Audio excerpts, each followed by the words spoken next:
Hello friends, once again welcome to our channel Future Nursing Officer. Today our topic is myocarditis. We will discuss about what is the definition of myocarditis, etiological factors, clinical manifestations, diagnostic evaluations, medical management as well as nursing intervention also. अगर आप सभी को भी future nursing officer बनना है तो अभी future nursing officer channel को सब्सक्राइब करें और बेल आइकन को भी प्रेस कर लें, जिससे सबसे पहले आप तक इन्फॉर्मेशन आ सके। तो स्टार्ट करते हैं मायोकार्डाइटिस। मायोकार्डाइटिस इतना इम्पोर्टेंट टॉपिक है नहीं, इससे रिलेटेड जो यूनिवर्सिटी एग्ज़ाम्स होते हैं उसके अंदर भी क्वेश्चंस बहुत कम बार पूछा जाता है, और जो कंपटीशन एग्ज़ाम होते हैं उसके अंदर भी इससे रिलेटेड क्वेश्चंस बहुत कम आते हैं। लेकिन फिर भी पढ़ना बहुत ही ज़रूरी है, क्योंकि क्वेश्चंस तो आ सकते हैं। अपन ये नहीं कह सकते कि क्वेश्चन आएगा ही नहीं, तो ये आना ज़रूरी है। बहुत ही ईजी सा टॉपिक है, तो अब आज इसे अपन कंप्लीट करेंगे। तो सबसे पहले देखते हैं कि मायोकार्डाइटिस होता क्या है। मायोकार्डाइटिस ये अपने को पता है कि जो मिडिल लेयर होती है हार्ट की, मायोकार्डियम, उसके अंदर जो इन्फ्लामेशन हो जाता है उसी को अपन क्या बोलते हैं, मायोकार्डाइटिस बोलते हैं। जो मिडिल लेयर होती है मायोकार्डियम, उसके अंदर इन्फ्लामेशन हो जाता है, उसी को क्या बोलते हैं, myocarditis. It is the inflammation of middle layer of the heart. जो मिडिल लेयर होती है हार्ट की, मायोकार्डियम, उसके अंदर इन्फ्लामेशन हो जाता है, उसी को बोलते हैं myocarditis. Now next is etiology. What is the etiology of myocarditis? जो मायोकार्डाइटिस होता है उसकी जो etiology है वो क्या होती है। तो इसकी जो सबसे मेन इम्पोर्टेंट जो कोज है इसका, वो तो अननोन है, इडियोपैथिक है। इसका जो प्रॉपर कोज है वो अपने को अभी तक पता नहीं लगा है। फिर उसके बाद इसका जो कोज होने का जो मोस्ट कॉमन कोज है मायोकार्डाइटिस होने का, वो है इन्फेक्शन। इन्फेक्शन में भी मोस्टली इसका जो बैक्टीरियल और वायरल इन्फेक्शन की वजह से ये मायोकार्डाइटिस हो सकता है। जैसे बैक्टीरियल में हो गया माइकोबैक्टीरियम ट्यूबरकुलोसिस हो गया, और स्ट्रेप्टोकोकाई हो गया, स्टेफाइलोकोकाई जो बैक्टीरिया है उसकी वजह से हो गया। तो इन बैक्टीरिया की वजह से मायोकार्डाइटिस हो सकता है। फिर उसके बाद आता है वायरल ऐसे कौन कौन से वायरस होते हैं जिनकी वजह से मायोकार्डाइटिस हो सकता है। तो इसके अंदर हो गया इन्फ्लुएंजा वायरस हो गया,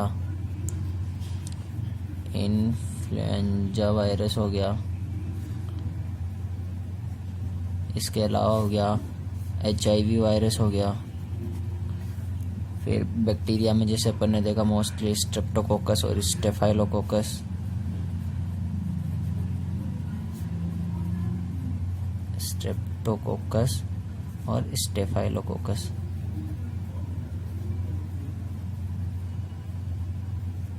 तो ये बैक्टीरिया और वायरस है, इनकी वजह से मायोकार्डाइटिस हो सकता है। फिर उसके बाद जो नेक्स्ट इटियोलॉजिकल फैक्टर है वो है पोस्ट कार्डियक सर्जरी। अगर कोई कार्डियक सर्जरी हुई है उसके मतलब सर्जरी होने के बाद कुछ वीक्स के बाद मायोकार्डाइटिस होने के चांसेस हो सकते हैं। फिर इसके अलावा नेक्स्ट इटियोलॉजिकल फैक्टर है रीनल फेल्योर की वजह से भी मायोकार्डाइटिस हो सकता है, क्योंकि जो मेटाबॉलिक वेस्ट होता है अपनी बॉडी के अंदर, वो बॉडी अगर एक्सक्रीट नहीं होगा रीनल फेल्योर के अंदर, तो वो भी क्या कोज करेगा, मायोकार्डाइटिस कोज करेगा। फिर ट्यूबरकुलोसिस की वजह से भी हो सकता है, माइकोबैक्टीरियम ट्यूबरकुलोसिस भी कोज कर सकता है मायोकार्डाइटिस को। फिर नेक्स्ट आता है कनेक्टिव टिश्यू डिजीज मतलब कि जो कनेक्टिव टिश्यू है उनकी डिजीज होती है, उनकी वजह से भी क्या हो सकता है, मायोकार्डाइटिस हो सकता है। अब ये पता होना चाहिए कि कनेक्टिव टिश्यू की डिजीज कौन कौन सी होती है। तो उसके अंदर आती है सिस्टेमिक ल्यूपस एरिथमेटोसस, इसको अपन बोलते हैं SLE भी बोल सकते हैं शॉर्ट फॉर्म में। फिर क्रॉन्स डिजीज आ गया, रोमेटिक फीवर। तो सिस्टेमिक ल्यूपस एरिथमेटोसस जो डिजीज होती है कनेक्टिव टिश्यू की, उसकी वजह से भी मायोकार्डाइटिस हो सकता है। ये सिस्टेमिक ल्यूपस एरिथमेटोसस अपन नेक्स्ट मतलब आने वाली क्लासेस के अंदर पढ़ेंगे। और जो क्रॉन्स डिजीज है ये भी क्या कोज कर सकती है, मायोकार्डाइटिस कोज कर सकती है। क्रॉन्स डिजीज होती है जीआई सिस्टम से रिलेटेड डिजीज, ये अपन जीआई सिस्टम के अंदर पढ़ेंगे। फिर आता है रोमेटिक फीवर। रोमेटिक फीवर की वजह से भी मायोकार्डाइटिस हो सकता है। रोमेटिक फीवर भी अपन इसी जो कार्डियोवैस्कुलर सिस्टम है इसके अंदर पढ़ेंगे कि रोमेटिक फीवर क्या होती है। Now next is what is the clinical manifestations of myocarditis. Mostly इसका जो क्लिनिकल मैनिफेस्टेशन है वो होता है चेस्ट पेन। चेस्ट पेन के साथ साथ पेशेंट को फीवर होगा, हाई ग्रेड फीवर होगा, और पेशेंट को चेल्स होगा, कपकपी भी होगी। तो पेशेंट कंप्लेन करेगा चेस्ट पेन की, और फीवर है वो अपने को चेक करने से पता लग जाएगा, और अपन देख भी सकते पेशेंट को कि पेशेंट को फीवर हो रखा है चेक करके, और पेशेंट को चिल्स भी होगा। इसके अलावा पेशेंट को low sign of decrease cardiac output, ऐसे साइन देखने को मिलेंगे कि लो कार्डिक आउटपुट के कौन कौन से साइन होते हैं वो अपने को देखने को मिलेंगे। तो अपने को पता होना चाहिए कि अगर जब कार्डिक आउटपुट कम हो जाता है तो कौन कौन से साइन एंड सिम्टम्स अपने को दिखते हैं। ये अपन ने लास्ट क्लास जो पेरिकार्डाइटिस पढ़ा था उसके अंदर भी देखा था कि कौन कौन से ऐसे साइन होते हैं जिनकी जो लो कार्डिक आउटपुट में अपने को देखने को मिलते हैं। लेकिन फिर भी मैं बता दूं कि लो कार्डिक आउटपुट के कौन कौन से सिम्टम्स हो सकते हैं। जैसे हो गया ड्राउजीनेस हो गया, और पेशेंट को काफ़ी थकान होगी, एक्सेसिव वीकनेस होगी, और जो एक्सरसाइज कैपेसिटी है पेशेंट की वो भी कम हो जाएगी। साथ ही पेशेंट को शॉक में भी जा सकता है पेशेंट, और जो यूरिन आउटपुट होगा वो भी पेशेंट का क्या होगा, कम होगा। तो ये साइन एंड सिम्टम्स होते हैं डिक्रीज कार्डियक आउटपुट के। फिर उसके बाद पेशेंट को ब्रीथिंग डिफिकल्टी होगी, उसमें शॉर्टनेस ऑफ ब्रीथ देखने को मिलेगा पेशेंट के अंदर, यानी कि ब्रीथिंग डिफिकल्टी भी होगी पेशेंट को। फिर उसके बाद मोस्ट इम्पोर्टेंट आता है कि sign of heart failure. Heart failure के कौन कौन से साइन होते हैं वो अपने को देखने को मिलेंगे मायोकार्डाइटिस वाले पेशेंट में। तो अपने को पता होना चाहिए कि जो हार्ट फेल हो जाता है उसमें कौन कौन से साइन एंड सिम्टम्स देखने को मिलते हैं। तो इसके जो साइन सिम्टम्स होते हैं तो ये भी दो टाइप्स का होता है, राइट साइडेड और लेफ्ट साइडेड हार्ट फेल्योर। तो इसके भी अलग अलग साइन सिम्टम्स होते हैं। वो अपने जो नेक्स्ट टॉपिक होगा हार्ट फेल्योर उसके अंदर अपन डिस्कस करेंगे कौन से राइट साइडेड हार्ट फेल्योर के सिम्टम्स होते हैं और कौन से राइट साइड के और कौन से लेफ्ट साइड के। फिर भी यहाँ कुछ इंपॉर्टेंट साइन सिम्टम्स मैंने मेंशन किए हैं, जैसे pitting oedema, descended jugular vein, weight gain, orthopnoea और पल्मोनरी एडिमा, रेस्पिरेटरी डिस्ट्रेस। ये कुछ सिम्टम्स हैं जो देखने को मिलेंगे। पिटिंग एडिमा क्या होती है? ऐसी एडिमा कि जब अब जैसे अपने फिट में वगैरह में एडिमा हो गया पैरों में, तो अपन जैसे प्रेस करेंगे वहाँ पे तो एक गड्ढा टाइप में बन जाएगा, उसे बोलते हैं पिटिंग एडिमा। जो जुगुलर वेन है वो भी डिसेंडेड यानी कि बाहर से विजुअलाइज देखने को मिलेगी, मतलब अपन बाहर से देख सकते हैं कि जो जुगुलर वेन है वो भी डिसेंड हो रखी है। फिर उसके अलावा पेशेंट का जो वेट है वो भी बढ़ा हुआ देखने को मिलेगा, ऑर्थोपनिया होगा, पल्मोनरी एडिमा भी होगा, और रेस्पिरेटरी डिस्ट्रेस के अंदर भी पेशेंट जा सकता है, रेस्पिरेटरी डिस्ट्रेस में भी जा सकता है। ऐसा क्यों होगा रेस्पिरेटरी डिस्ट्रेस में? क्योंकि पेशेंट को ब्रीथिंग डिफिकल्टी हो रही है, इस वजह से पेशेंट रेस्पिरेटरी डिस्ट्रेस में भी जा सकता है। Now next is diagnosis. ऐसे कौन कौन से डायग्नोसिस होते हैं जिनसे अपन पता लगा सकते हैं कि पेशेंट को मायोकार्डाइटिस हुआ है? उसमें सबसे पहले आता है कार्डियक बायोमार्कर। जो कार्डियक बायोमार्कर है, कार्डियक एंजाइम टेस्ट करेंगे, और कार्डियक बायोमार्कर में भी अपन काफ़ी सारे मार्कर अपन ने डिस्कस किए थे लास्ट क्लासेस में कि कार्डियक बायोमार्कर कौन कौन से होते हैं और कब कौन सा पॉजिटिव आता है और कब कौन सा नेगेटिव आता है। तो इसके अंदर जो कार्डियक बायोमार्कर है वो पॉजिटिव आएंगे मायोकार्डाइटिस के अंदर जब अपन इसका टेस्ट करेंगे तब। फिर नेक्स्ट आता है इकोकार्डियोग्राफी। इकोकार्डियोग्राफी के अंदर अपने को पता लगेगा इकोकार्डियोग्राफी क्या होती है। इसके अंदर पेशेंट मतलब जो स्ट्रक्चरल और फंक्शनल स्ट्रक्चर का अपने को पता लगता है हार्ट की, तब अपन क्या इकोकार्डियोग्राफी के अंदर तो इकोकार्डियोग्राफी करेंगे, उसके अंदर अपने को देखने को मिलेगा कार्डियोमेगेली देखने को मिलेगा। उसके अलावा ईसीजी करेंगे। ईसीजी के अंदर अपने को पता लग जाएगा कि ईसीजी चेंजेस कहाँ कौन से सेगमेंट में चेंज हो रहा है, तो उससे 12 लीड ईसीजी करेंगे तो उसमें अपने को पता लग जाएगा कि पेशेंट को मायोकार्डाइटिस हुआ है। इसके अलावा चेस्ट एक्सरे से भी अपन पता लगा लेंगे कि इन्फ्लामेशन हुआ है मायोकार्डियम के अंदर, तो उसका भी अपन पता लगा सकते हैं चेस्ट एक्सरे से। फिर इसका नेक्स्ट आता है डायग्नोसिस ब्लड टेस्ट से भी पता लगा सकते हैं कि ब्लड टेस्ट में कि जैसे WBC का लेवल बढ़ा हुआ है, या जैसे ESR भी कर सकते हैं। इसके अंदर ESR का लेवल भी अपने को इंक्रीज हुआ मिलेगा। फिर आता है एंडोमायोकार्डियल बायोप्सी। इसके अलावा अपन एक और इसका जो डायग्नोसिस है एंडोमायोकार्डियल बायोप्सी। जो मायोकार्डियम लेयर है ये, उसकी जो बायोप्सी है उससे भी अपन पता लगा सकते हैं, उसकी बायोप्सी करके कि पेशेंट को इन्फ्लामेशन हुआ है, मायोकार्डाइटिस हुआ है। फिर देखते हैं इसका जो मैनेजमेंट है, मेडिकल मैनेजमेंट क्या होता है मायोकार्डाइटिस वाले पेशेंट का। तो इसके अंदर सबसे पहले पेशेंट को एंटी इन्फ्लामेटरी ड्रग्स देंगे। एंटी इन्फ्लामेटरी इसलिए देंगे क्योंकि पेशेंट को इन्फ्लामेशन हुआ है। तो एंटी इन्फ्लामेटरी ड्रग का एग्जांपल हो गया जैसे एस्प्रिन हो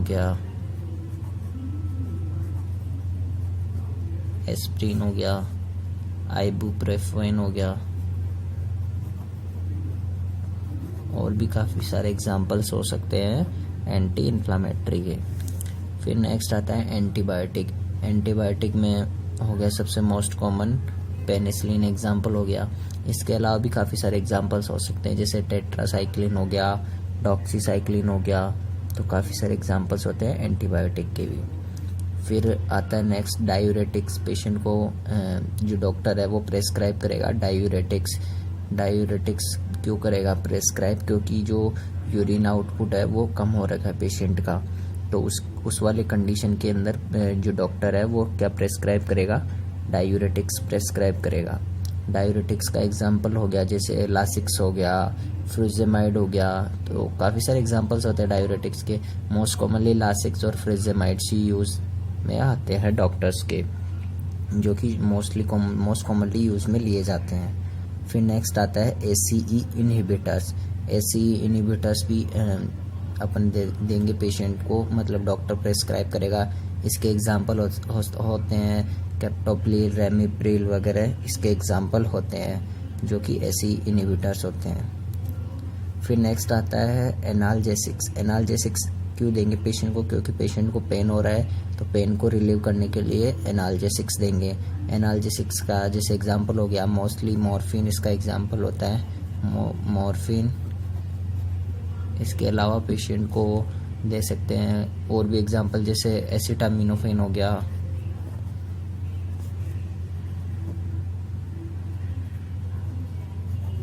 एसिटामिनोफेन। तो ये था इसका मेडिकल मैनेजमेंट, जिसमें ये कुछ ड्रग्स देंगे जैसे anti inflammatory, antibiotics, diuretics, ACE inhibitors, analgesics.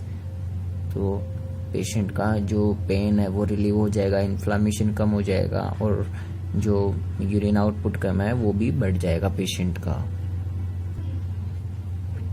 फिर आता है इसका नर्सिंग मैनेजमेंट, यानी कि नर्सिंग इंटरवेंशन। ऐसे कौन कौन से इंटरवेंशन है जिससे कि नर्स एज ए नर्स की कैसे पेशेंट को ट्रीट करेगी और कैसी मतलब केयर करके पेशेंट को क्योर करेगी और उसकी क्योर में हेल्प करेगी। तो काफ़ी सारे इंटरवेंशंस होते हैं नर्सेज के, तो इसके अंदर मोस्टली मैंने इंक्लूड किया है कि we should assess the tachycardia और फीवर। अगर पेशेंट को टेकिकार्डिया या फीवर हो रखा है, मोस्टली ऐसा होता है इस मायोकार्डाइटिस वाले पेशेंट के अंदर, तो रेगुलरली मॉनिटर करते रहना है कि पेशेंट को ज़्यादा टेकिकार्डिया वाली कंडीशन तो नहीं गई है, या पेशेंट को और ज़्यादा फीवर तो नहीं हो रहा है। तो उससे जो नर्स है उसको असेस करते रहना चाहिए पीरियोडिकली। फिर पेशेंट को की जो साइन सिम्टम्स होते हैं हार्ट फेलियर के, वो भी असेस करते रहना चाहिए एज ए नर्स, कि पेशेंट को और भी जैसे लो कार्डियक आउटपुट वाले जो साइन सिम्टम्स है वो भी असेस करते रहना चाहिए कि पेशेंट को डिफ़िकल्टी नहीं हो रही, ब्रीथिंग में डिफ़िकल्टी नहीं हो रही, या एक्सरसाइज इंटॉलरेंस नहीं हो रहा पेशेंट, और भी जैसे हार्ट फेलियर वाले साइन सिम्टम्स हो गए वो भी देखने को मिलते हैं। तो ये सब कुछ as a nurse periodically assess, मतलब कि मोस्टली ये असेस करते रहना चाहिए ऐसे पेशेंट को कि थोड़ी देर के बाद, कुछ टाइम के इंटरवल के बाद। फिर आता है कि एक्टिव और पैसिव एक्सरसाइज करने को पेशेंट को एक्सरसाइज करने को बोलेंगे पेशेंट को हल्का, मतलब ज़्यादा हैवी एक्सरसाइज नहीं करनी, क्योंकि पेशेंट को एक्टिविटी इंटॉलरेंस, यानी कि पेशेंट को डिफ़िकल्टी हो रही है, ब्रीथिंग में डिफ़िकल्टी हो रही है, और मतलब कि पेशेंट बहुत ही जल्दी थक भी जा रहा है। तो ऐसे पेशेंट को फीवर भी हो रखा है और टेकीकार्डिया भी हो रखा है, तो इसलिए पेशेंट को हैवी एक्सरसाइज के लिए मना करना है। तो थोड़ी बहुत मतलब एक्सरसाइज करने को कहना है पेशेंट को। फिर आता है नेक्स्ट, पेशेंट को ऑक्सीजन थेरेपी, ब्रीथिंग डिफ़िकल्टी हो रही है तो ऐसे पेशेंट को ऑक्सीजन थेरेपी की भी रिक्वायरमेंट हो सकती है पेशेंट को। तो अगर रिक्वायरमेंट है पेशेंट को तो ऑक्सीजन थेरेपी भी देनी है। उसके अलावा भी काफ़ी इंटरवेंशंस हो सकते हैं कि जो एज ए नर्स प्रोवाइड कर सकती है नर्स पेशेंट को, जैसे हो गया डाइवर्सनल थेरेपी, पेशेंट का ध्यान डाइवर्ट कर सकते हैं, और जैसे कोई भी हो गया जैसे साइकोलॉजिकल सपोर्ट हो गया, साइकोलॉजिकल सपोर्ट भी कर सकती है पेशेंट को, और डाइवर्सनल थेरेपी दे सकती है। और इसे साथ साथ पेशेंट को जो भी जैसे म्यूज़िक, अगर पेशेंट को म्यूज़िक अच्छा लगता है, और या फिर जैसे क्रिकेट वगैरह गेम्स वगैरह अगर अच्छा लगता है उसको, तो म्यूज़िक थेरेपी वगैरह ये डाइवर्ट करने के लिए पेशेंट को दे सकते हैं। तो ये था आज का टॉपिक, जिसमें मायोकार्डाइटिस के अंदर अपने पढ़ा कि उसकी डेफिनेशन क्या होती है, और उसके एटियोलॉजिकल फैक्टर्स क्या होते हैं, क्लिनिकल मैनिफेस्टेशंस, साइन सिम्टम्स, या फिर डायग्नोस्टिक इवेल्युएशन हो गया, और मेडिकल मैनेजमेंट हो गया, और फिर उसके बाद देखा नर्सिंग इंटरवेंशंस। तो ये था आज का अपना टॉपिक मायोकार्डाइटिस। तो फ्रेंड्स, मैं आप सभी से हम्बल रिक्वेस्ट करता हूँ कि सारी क्लासेस रेगुलर लेते रहिए, और जो भी अपने नर्सिंग वाले फ्रेंड्स हैं उनको वीडियो शेयर करें और उन्हें भी देखने के लिए बोलें, ताकि उनके भी जो भी कोई डाउट है वो क्लियर हो सके और टॉपिक्स अच्छे से क्लियर हो सके। तो फ्रेंड्स, मैं सभी से यही कहूँगा कि जो भी अपने नर्सिंग फील्ड वाले फ्रेंड्स होते हैं, क्लासमेट वगैरह है, उनके साथ शेयर करें और वीडियो को सब्सक्राइब भी करें। Thank you.